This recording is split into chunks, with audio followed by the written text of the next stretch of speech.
Assalamualaikum warahmatullahi wabarakatuh. Halo semuanya, perkenalkan nama saya Isna Mauliah. Nomor NIM saya 22501010. Saya mahasiswi semester 1 jurusan Ekonomi Syariah di kampus Setia Khas Al-Jailani, Kempeg, Cirebon. Baiklah, pada kesempatan kali ini saya akan menjelaskan tentang dua hal utama yang saling berkaitan dalam ekonomi mikro Islam, yaitu konsep distribusi dan tipologi pelaku ekonomi.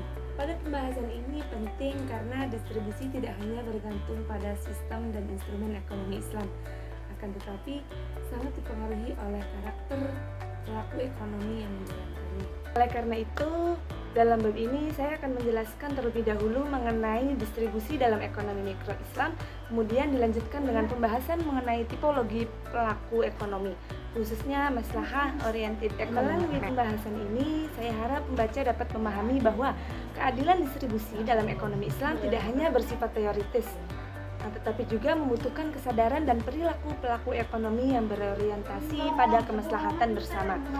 Nah, langsung saja saya akan menjelaskan tentang bab ke-10 yang berjudul distribusi dalam ekonomi mikro Islam.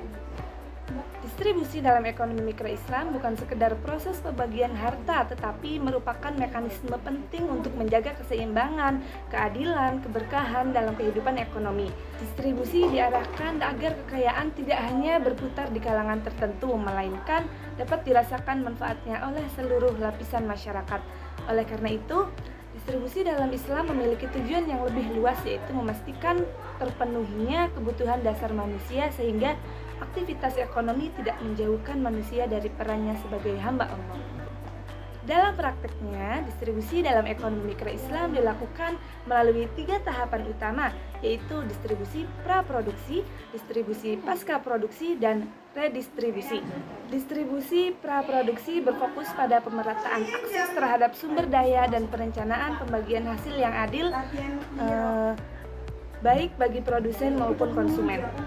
Distribusi pasca produksi menekankan keadilan dalam pembagian return pada faktor produksi, seperti modal dan tenaga kerja, agar tidak terjadi eksploitasi dan kesenjangan yang berlebihan.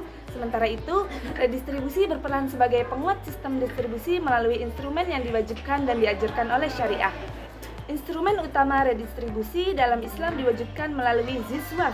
Apa itu ziswaf? Ziswaf yaitu zakat, infak, sedekah, dan wakaf. Keempat instrumen ini memiliki karakter dan fungsi masing-masing, namun saling melengkapi dalam menciptakan keadilan sosial dan ekonomi. Ziswaf tidak hanya berfungsi sebagai ibadah spiritual, tetapi juga sebagai alat sosial dan ekonomi yang mampu meningkatkan solidaritas, mengurangi kesenjangan, serta mendorong pertumbuhan ekonomi berbasis keadilan dan keberpihakan pada kelompok lemah. Aplikasi ziswaf, baik pada tingkat rumah tangga maupun perusahaan, sangat dipengaruhi oleh tipologi pelaku ekonominya. Distribusi akan berjalan optimal apabila pelaku ekonomi memiliki kesadaran dan komitmen tinggi untuk berbagi. Nah, tipologi maslahah oriented economic man terbukti paling mampu mewujudkan distribusi yang adil dan berdampak besar, karena orientasinya tidak hanya pada keuntungan materi, tetapi juga pada kemaslahatan sosial dan keberkahan spiritual. Sebaliknya, tipologi konvensional dan apatis cenderung menghambat distribusi karena minimnya kesadaran berbagi. Dengan demikian, bab ini menegaskan bahwa keberhasilan distribusi dalam ekonomi mikro Islam sangat bergantung pada kualitas perilaku pelaku ekonominya. Sistem yang baik tidak akan berjalan optimal tanpa manusia yang memiliki orientasi maslahah.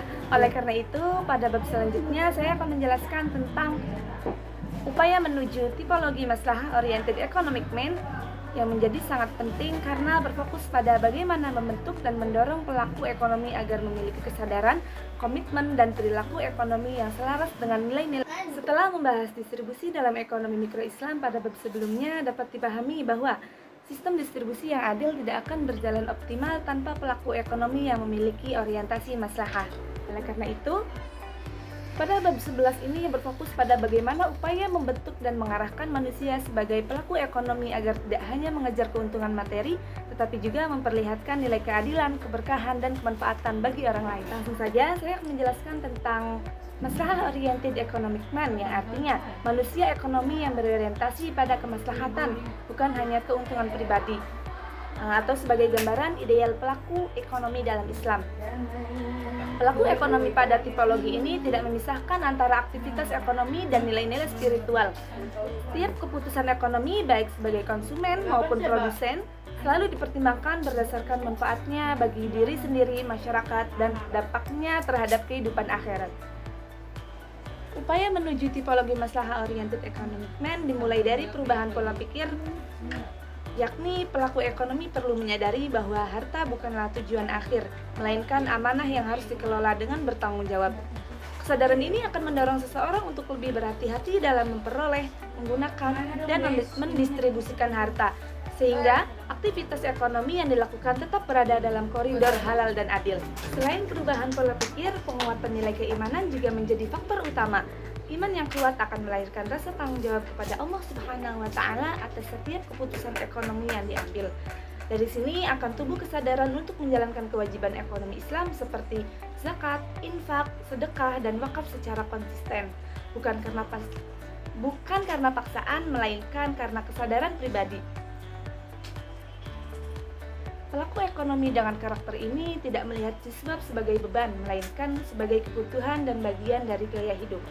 Upaya berikutnya adalah membangun etika dan moral dalam aktivitas ekonomi maslahah oriented economic man, menjunjung tinggi kejujuran, keadilan, transparansi, baik dalam konsumsi, produksi, maupun distribusi.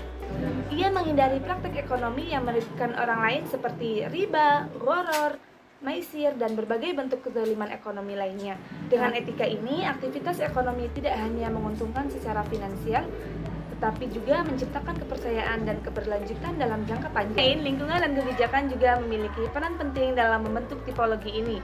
Dukungan negara melalui regulasi, edukasi ekonomi Islam, serta penguatan lembaga-lembaga siswab akan membantu mendorong lahirnya perilaku ekonomi yang berorientasi maslahah. Ketika sistem dan lingkungan mendukung nilai keadilan dan berbagi, maka individu akan menjadi lebih mudah. Ketika sistem dan lingkungan mendukung nilai keadilan dan berbagi, maka individu akan lebih mudah membangun perilaku ekonomi yang selaras dengan prinsip Islam. Dengan demikian, pada bab 11 ini menegaskan bahwa menuju tipologi maslahah oriented economic man bukanlah proses instan, melainkan proses berkelanjutan yang melibatkan perubahan kesadaran, penguatan iman, pembentukan etika, serta dukungan sistem. Apabila tipologi ini dapat diwujudkan secara luas, maka distribusi dalam ekonomi mikro Islam sebagaimana dibahas pada bab 10 tadi akan berjalan lebih adil, lebih seimbang, dan memberikan dampak nyata bagi kesejahteraan masyarakat secara keseluruhan. Berdasarkan pembahasan bab 10 dan bab 11 di atas, dapat disimpulkan bahwa distribusi dalam ekonomi mikro Islam tidak dapat dipisahkan dari karakter dan orientasi pelaku ekonominya.